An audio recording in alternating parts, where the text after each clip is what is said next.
It's crossover Thursday, and that means we're talking Commanders and Detroit Lions. Matt Derry of the Locked On Lions podcast is here to help us break down this weekend's contest. Let's go. Your daily podcast on the Washington Commanders, part of the Locked On Podcast Network. Your team every day.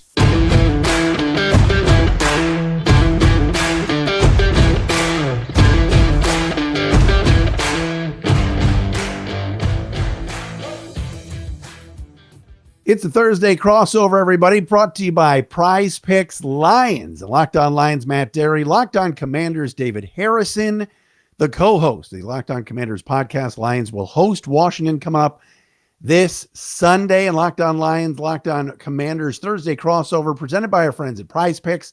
Prize Picks, so much fun. It's easy to play. No competing with other players. Just you versus the projections available. Pick 2 to 5 players.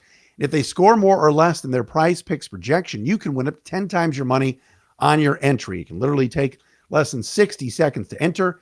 It's that easy. If you love Prize Picks, and we know you will too, first-time users can receive a 100% instant deposit match up to $100 with promo code Locked On. That's prizepicks.com, promo code Locked On. David H., what's going on, my friend? Hey, Matt, how are you? Good, man. So here we are. The juggernaut, all of a sudden, red-hot Commanders led by Carson Wentz. Yeah. And the Lions, who, of course, were America's team before last Sunday when Hard Knocks ended and the Lions' momentum ended, meeting up here at Ford Field on Sunday. I know you're excited. Absolutely. No, I'm very excited. The Carson Wentz era for the Commanders got off to a very entertaining start. But, I mean, the Detroit Lions are also outside of HBO, they're a very entertaining team as well. Physical, look like a bully on the field. I don't know how many games they're going to win, Matt, but they are going to beat some people up. Like, you might win the game, but the Detroit Lions are going to make sure you feel every rep you take against them, I think. All right, biggest story. Let's start here. Biggest story for each team. Let's start with the Commanders. What do you think it is, David? Yeah, for me, it's the defensive line, and more specifically the defensive line health, and whether or not they're going to be able to put pressure on Jared Goff the way they did on Trevor Lawrence. You know, we've kind of warned Commanders fans a little bit to kind of temper a little bit of the excitement, not trying to be buzzkills by any mean. I'm a hype guy. I love the hype. I love when people get excited, especially fans. I mean, that's what makes the game so fun. You know, I kind of went back to last week. Honestly, didn't expect a huge crowd at FedEx Field for week one just because of everything kind of surrounding the team and some of the drama and some of the lack of expectation. But the FedEx Field crowd showed up big time, and they were the best part of the weekend for me because they were just making a lot of noise. But unfortunately, you lose rookie defense tackle Phidarian Mathis, the Commanders' second-round draft pick out of Alabama, to a knee injury. He's gone for the year. You know, and then Jonathan Allen, their captain, the kind of the most consistent defensive lineman they have, ends up with a groin injury. Now he was limited in practice on Wednesday, and I can tell you just from standing 10 feet away from him, he lined up for a drill. And Commanders defensive line coach Jeff Scanina said, whoa, you're not doing this. You go over there. And he's like, oh, what? Like, coach, I want to do it. He's like, no, you go over there. So John Allen definitely wants to do more than they're allowing him to do, abundance of caution and all those things. So I feel like John is probably going to end up playing on Sunday. I'm not too concerned about it. But at the end of the day, John Allen is kind of the glue that makes that whole thing go. You know, Chase Young is obviously still out with his injury. Now you lose Phidarian Mathis, who's supposed to be a major part of that rush defense, and with DeAndre Swift potentially, I'll let you obviously get more into that as we go along. Coming into this matchup, not coming to DC, but that to me is a huge concern because this defensive line didn't really get a lot of penetration and pressure last season at all. They got a good amount of it against Trevor Lawrence, only 2 sacks, but a lot of hurries, a lot of hits, really made Trevor Lawrence work, and it really ended up leading to some bad throws. And when you watch Jared Goff against Philadelphia Eagles, it looks to me like that is kind of the recipe you need. Get Jared Goff off of his place, make him nervous, and make him make some errant throws. Yeah, biggest storyline. Let me piggyback something that you said is for the Lions is this ground game. And DeAndre Swift, all of a sudden, PFF calls him the top running back in the league in week 1. He goes for $140. The team runs for 181. In the loss to the Eagles, they did a really good job with the running game. It probably should have been over 200 yards, David, but the second, third, and fourth possessions of the first half made no sense. It was a bunch of Goff throws, whereas when they started the game against Philly, they went right down the field with the ground game and with Swift. So the biggest storyline for me is going to be that Lions run game. If they did what they did, if they can do this Sunday what they did last week, And you mentioned the Mathis injury, no Chase Young, Allen not 100%. Jacksonville looked like they got nice chunks against the Commanders last week, then sort of went away from the ground game, which I think was a mistake on Doug Peterson's part.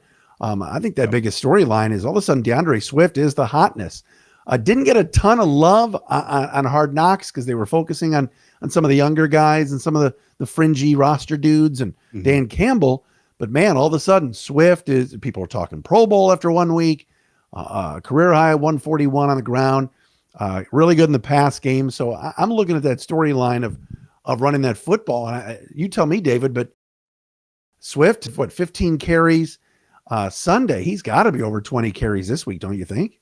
I mean, I would think so. Again, that injury, if the injury is not a concern and he does end up playing, not a concern. Yeah, I would absolutely expect him to get a heavy dose. And you mentioned the Jaguars running backs, James Robinson did okay, and I think he's more of a Jamal Williams type of running back, right? But Travis Etienne, I mean, he did some damage against this Commanders run defense and in the passing game as well. Actually, there was a pass there late in the game that Travis Etienne, if he catches the ball, he's walking into the end zone for a score, and maybe Jacksonville actually ends up coming away with a victory in that game. But kind of a mental lapse by the young running back kind of ends up spiking it into the ground instead of catching it, and that ended up being a very crucial moment in what ended up being a Commanders win. But yeah, when I'm watching the Detroit Lions game, obviously I'm watching it after the game actually happens. I had already seen the stat line. I'm like, oh man, DeAndre Swift really had a great game against Philadelphia Eagles. And then like I watched that first drive and I see DeAndre Swift rip off, explosive play here and there. I'm like, okay, like this, like I see where that stat line came from.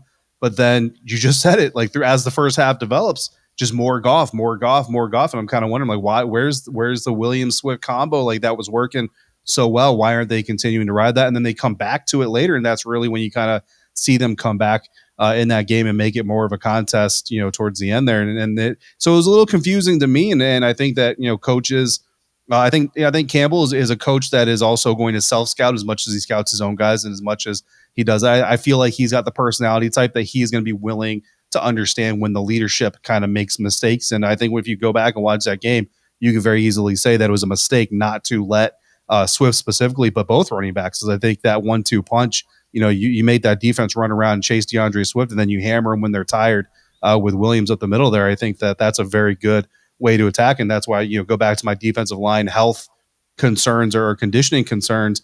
Phidarian Mathis really was kind of their one big guy on the defensive line, and now that he's gone, I mean, they bring in this undrafted kid from Michigan, and they bring in Benning Potoe from the Tampa Bay Buccaneers practice squad, and those things are great, but these are not number 1 or number 2 defensive tackles. Like, you're going to have to rely on smaller guys because the backups behind John Allen and Deron Payne are not your traditional run-stuffing defensive tackles. So the Detroit Lions absolutely, if Swift doesn't get at least 25 touches combined, I would be highly, highly surprised. No, I think that's where the Lions are strong up front for the Washington listeners. Certainly that offensive line, Frank Ragnow in the middle, Jonah Jackson, both those guys are Pro Bowlers, so they want to run up the gut. Right guard was a bit of an issue last week with Logan Stenberg, but I think Penei Sewell next to Stenberg will help him and did help him. He had kind of a shaky start with a couple of false start penalties, but then kind of eased his way in. And then Taylor Decker at left tackle. So a strength for this team is definitely the O-line. And a strength is not the defense, which we'll get to coming up next, because I think Dan Campbell wants to keep them off the field. And they were on the field way too much this past Sunday. So we're going to get to some key matchups with David and Matt Derry right here. We're going to do that coming up next. We got to tell you, though, about our friends at Turo, the world's largest car sharing marketplace. With Turo, you can book any car you want, wherever you want, from a community of local hosts. Browse a huge selection of vehicles for just about any occasion or budget across the U.S., Canada, or even the UK. Book a spacious SUV or minivan for a family road trip. Get a classic or luxury car for a special event, birthday, or holiday. It is simple at Turo.com. It's fantastic. You can do it all. It's affordable cars, economy cars if you want, if you're on a budget. And you got to book Turo right now. It's amazing. Many Turo hosts can even deliver the car right to you. Every trip is backed by liability insurance. Terms, conditions, and exclusions apply. Again, ditch boring rental cars. Find your drive at Turo.com. Thursday crossover, Matt Derry locked on Lions, David Harrison locked on Commanders. The 1-0 Commanders coming to town on Sunday to face the Lions, who are 0-1. Classic up-down game, isn't it, David? I don't think anybody thinks Washington's going to be 2-0. I don't think anybody thinks the Lions are going to be 0-2. So it should be interesting Sunday. That's for sure. Yeah, absolutely. I mean, when you look at the Commanders' schedule, I think a lot of people covering them. They've got the Philadelphia Eagles in week 3. They've got the Dallas Cowboys. After that, that Cowboys game is on the road. All of a sudden looks a little bit more winnable if Dak Prescott isn't going to be playing that game. But a lot of people kind of came into this saying that the Commanders need to go 2-0 heading into week 3, because you might come out of week 3, week 4, 2-2. If you come into it 2-0, if you come into it 1-1, or worst case scenario 0-2, it may be season over before you even get out of the first quarter of the year. So they've already answered the first bell, but I do think this Detroit Lions roster is better than the Jacksonville Jaguars roster. I think you've got more natural talent there, and the most dangerous guy outside of DeAndre Swift. I think DeAndre Swift is kind of the catalyst. If the Lions win, I think it means that Swift has a very big day. But I'm also looking at Equanimeous St. Brown, and he's a guy that terrifies me from looking at this as, how do the Commanders win this game? Because he's obviously super talented. Jared Goff is obviously going to lean on him and look at him. But when I look at the matchup, Equanimeous St. Brown against this Washington Commanders secondary. You mean Amon-Ra? Oh, I'm sorry. I keep saying Equanimeous. Yeah, my fault. You're good. Hey, it's the other brothers. Yeah, Amon-Ra St. Brown. I apologize to the entire family. Amon-Ra St. Brown. They both scored touchdowns at like the same time last week. That was crazy. Was it? Oh, was that like the same, like clockwise? Literally within 3 minutes. That's insane. I didn't know that. That's very interesting. So Amon-Ra St. Brown. Yes, I apologize to all Lions fans out there. That's this secondary, right? Like, Kendall Fuller does a lot of really good things. William Jackson does a lot of really good things, but they're also very handsy. They're very physical, and you like that sometimes, but they get a lot of flags. I mean, William Jackson III had a flag on the very first play of the game against the Jacksonville Jaguars, and Kendall Fuller had a stretch there where there was 2 passes in a row. I want to say it was in the third quarter where he got penalties on both of them. They really kind of helped the Jacksonville Jaguars keep things going. And again, this is an improved team. And Amon-Ra St. Brown is going to get his targets. He's going to get his yards because he's naturally talented. Jared Goff is going to look for him. If you also give them some freebies, it's only going to work against you. And then you're going to be, you're playing from behind, you're from off script and all these other things. And then also going into the pass defense scenario here, the linebackers versus our guy, DeAndre Swift, right? Jamin Davis got burned multiple times by running backs running routes against the Jacksonville Jaguars.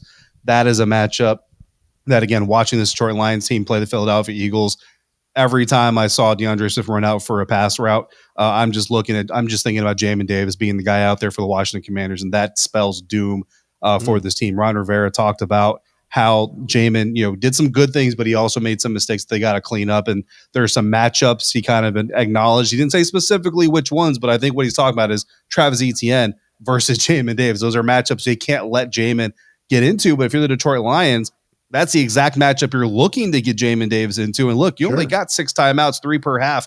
You get into the third quarter and they get DeAndre Swift on Jamin Davis. You can't just burn a timeout. Jamin Davis has to be able to find a way to step up and play that role and play that spot, because that's what linebackers in the NFL are supposed to do now, is help cover those running backs. And then, so just potential for problems after problems is if they can't contain Amon-Ra St. Brown without getting those flags, and Jamin Davis can't hang with DeAndre Swift, it could be a long day for that Commanders defense.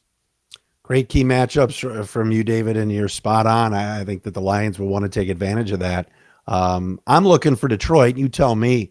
I really like this Washington receiving core. Mm-hmm. You got a big 3 now. Here's Jahan Dotson, who many people thought the Lions might go after late in the first round, and then of course they move up to get Jamison Williams. But here's Dotson sneaks in, and some people say, wait a minute, a little bit undersized coming out of Penn State. And this is interesting. Yet he, along with Curtis Samuel and Terry McLaurin, against the Lions secondary. We know about Okudah, improved. All right. Amani Oruwariye had a rough day last week against A.J. Brown, but I think Amani's pretty good. But if they go 3 wides, and who will be the third guy? Will it be Mike Hughes? Will it be Will Harris on Dotson? I think that could be an issue. I really do. And I think that those 3 really kind of complemented each other all well last week. And McLaurin, to me, is a stud. You tell me. But I'm a little concerned. I think the Lions had issues with AJ last week. Obviously, he and Jalen Hurts go way back, and there was a good connection there. They shut down Devontae Smith, didn't have a single catch. But this 3-headed monster, if I'm the Lions secondary in their corners, I'm a little concerned. What do you think? Yeah, I mean, it's a talented group, right? And they play really fast. And that's what we saw all training camp. And that's what we expected to see in the regular season. That's exactly what we saw against the Jacksonville Jaguars. My concern actually about this offense is I wonder if Ron Rivera, Scott Turner, the offensive coordinator, maybe tipped too much of what they've been working on too quickly. Like against the Jacksonville Jaguars, I remember sitting there the very first 4 offensive plays. And granted, that first offensive drive ended up in the end zone. So, hey, you're all good with it. But the very first 4 plays of that game were all unique formations that we had seen in training camp. But those are the types of things that you're like, you know what, let me not report this within too much detail and give this away. And you kind of expect to see them in increments throughout the season. But they came out very first 4 plays, 4 creative formations that we had seen in training camp. I'm kind of like, okay, I guess we're just coming out week 1 and saying, here's who we are, go out and stop it. And the Jacksonville Jaguars weren't able to do that. However, as physical as the game of football is just period in general, the Detroit Lions, like we talked about earlier in the episode, I think they play a more physical brand of football, especially in the secondary, especially with guys like Okudah. And I am a little bit concerned. I kind of want to see how do these guys react to press. How do they, I know Warrior got burned on a couple of press opportunities, but he's a very long guy. These are smaller receivers. There's no A.J. Brown on this roster from a physical standpoint. Like their biggest wide receiver is Cam Sims, and he's kind of their 4th guy. When you look at the stars, Terry McLaurin, Curtis Samuel, Jahan Dotson, they're all smaller guys who work better with their release, getting off the line of scrimmage clean. And with that pass rush, if they can get some pressure on Carson Wentz and these receivers can't get off the line of scrimmage fast enough, it could cause some problems. You see some sacks, and when Carson Wentz gets sacked, just like a lot of NFL quarterbacks, he starts taking chances. He starts making throws maybe he shouldn't make, and that's when opportunistic defenses can take advantage. So I'm really curious to see how these receivers respond, react, and if they can get their releases clean against a more physical press defense. Let's get some score predictions in here and get some final thoughts. We'll do that coming up next. Matt Derry, Locked On Lions. David Harrison, Locked On Commanders on the Prize Picks Thursday Locked On NFL crossover. Also brought to you by our friends at betonline.net, your number one source for all your pro and college football betting needs and sports info this season. Thursday Night Football tonight. You want to put some money down, whether it's the Chiefs or whatever, you can do so at betonline.net. Find all the latest football developments, game matchups, news, podcasts. It's all there for you at BetOnline. It's also your continued source for all your sporting wagering information, including live betting, esports, and scores, like I said before, the Thursday night game. Fastest and easiest way to check in on all your favorite sports and events is BetOnline. That includes Major League Baseball, MMA, boxing, and golf. Head to the website today or use your mobile device to learn more about the trends and action. BetOnline, it is where the game starts. Matt and David with you, Locked On Thursday crossover, Lions and Commanders. All right, David, little prediction time. I really believe it. I think the Lions are going to win Sunday. And I rarely do this because it's been easy to pick against this football team for like decades, right? This is not one playoff win in over 60 years. The people of DC that are listening and the Commanders fans got to be like, wait a minute, didn't we play the Lions in the playoffs? Yeah, 1991 NFC title game. But I do believe this is about a 6-7 win team. Yeah. Better than the 3 wins a year ago. And I think they win Sunday. I don't see Carson Wentz and this Commander team being off to a 2-0 start. God bless them. And I think the Lions are going to be better than 0-2. And if they're staring 0-2 in the face going into Minnesota next week, that's big trouble. So I think a physical game. We talked about Swift. I would say about 24-20, something like that. And I think the Lions are going to win this football game. What do you think? Yeah, I mean, I think this one can go either way, right? And the spread, Lions are favored by 1. They were favored, I think, by 2 as recent as Tuesday evening. Now the line has moved to 1. I mean, at the end of the day, this is, this may very well, if enough Commanders fans go out there and put money on the Commanders, this thing just may become an even odds game and just, pick a winner and go from there. But it's hard to pick games like this, I think, early in the season because both these teams are really kind of establishing their identity and who they're going to be for the year moving forward. So the Detroit Lions, you expect them to come out physical, angry, kind of playing that bully ball type of approach. The Commanders, are you going to display the same resiliency that you did last weekend? Look, if the Commanders don't kind of give the ball away, 3 turnovers against the Jacksonville Jaguars, 1 a fumble. The Jags didn't turn into points, but the Commanders were in scoring range when that fumble happened. Then, of course, the interceptions. One's a late out-breaking route from Carson Wentz. He hits that late. And he had been doing really well on that up to that point and during training camp, all those things. And then the other one, kind of a freak play, honestly, by Travon Walker. Ron Rivera said that when he and his defensive coaches went back and watched the tape on that interception specifically, Travon Walker is actually out of position for the defensive look they were giving. And it just so happens that he stumbled into the right position for the play that was given. So that's kind of, better lucky than good sometimes, I guess. And Travon Walker gets his first interception. So if you take all those things away, the fluke play where the defense is out of position, the late outbreaking route that Carson Wentz obviously knows he shouldn't do, and a rare fumble from Curtis Samuel, then you're talking potentially a 13, 14-point win for the Washington Commanders. But again, those things happen, so you can't take them away, right? Which version of the Commanders do we get? I can't tell you right now. This team is too new to really predict it. I'm going to go Commanders just because, look, that's the team I cover. I've got confidence in what they're building, what they do, because I see them on a daily basis. It's too easy to do that. But 27-24, I mean, again, it's a pick 'em. This game, I think, is going to break on a couple of things. DeAndre Swift, can he be contained? Amon-Ra St. Brown, can he be contained? And can the Washington Commanders defense keep the penalties down? If they can do those things, then potentially they can come away with a win. But I really do. I think at this point, week 2, it could go either way. I think if DeAndre Swift can get off and you get going again, and all of a sudden he looks like a real stud. And I think fans expected it, and Deuce Staley said it on Hard Knocks. He really pushed DeAndre to be great. Yeah. And at least in week 1, he was. And I like that matchup. You talked about the injuries to that D line. We did not mention Aiden Hutchinson. Really, really poor game for his first game. And look, going up against the RPOs and Jalen Hurts, I kind of had a feeling last week we're not going to see the best of Aiden Hutchinson, but Hutchinson may be getting to Wentz a little bit. I know Carson was only sacked, once last week? That could be something to watch, don't you think? Yeah, Sam Cosmi. I mean, look, he's a young right tackle, so you got to kind of give him a little bit of a grain of salt. But he's had some rough moments, and if they get Aiden Hutchinson on him, and I mean, look, they like him inside too. I mean, I like how they're moving around at least, and trying to figure out, hey, where are you going to eat? If they can find a soft spot for Aiden to get impact. I mean, Carson can move a little bit, but he's not Jalen Hurts. We've gone 21 minutes and we got to wrap up, but we did not mention the name Antonio Gibson.